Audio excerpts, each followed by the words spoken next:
Now to a COVID warning ahead of the holiday season. Health officials say we could see another wave of infections this winter, and they're urging Americans to get those targeted boosters before Halloween. Well, one man who knows just how important those shots are is Pfizer's own CEO, Albert Bourla, who had COVID not once, but twice just since August. He sat down with CNBC anchor and New York Times columnist Andrew Ross Sorkin, who joins us now. Andrew, let's play a little bit of that conversation. Interesting to see the head of Pfizer stricken with COVID not once, but twice, but let's roll the sound. We'll talk about it. When I got it, I was actually in UK, and I spent 5 days in the hotel.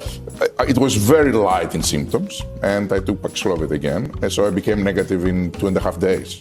I just had to stay in the room for 5 because that was the rule. And how are you feeling now? I feel very good, very good. And were you surprised? I mean, I was within surprised. 2 months. Probably, if I have to take a guess, it was the new strain.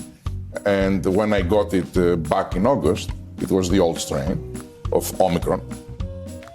Pharmaceutical CEOs, they're just like us. They get COVID too. But so he thinks this is actually some new subvariant that he got, and that explains how he got it twice? That's his explanation. But of course, you know, when the CEO of Pfizer, the largest maker of vaccines, gets it and gets it twice in under effectively 2 months, lots of questions. There are questions about mandates and vaccines and free speech, and all of those things were raised in this conversation that we had.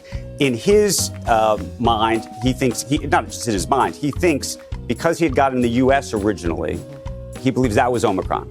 He believes that what happened to him was he went to the UK and effectively got this new variant, and would argue that this is why we all need to get boosted. He was unable to get boosted because if you remember, you're not supposed to get the booster if you just had COVID. Right. So is that new booster effective against this new strain? Do we know that yet? So it appears that the evidence suggests it is effective against death and real disease, right? And that's the issue.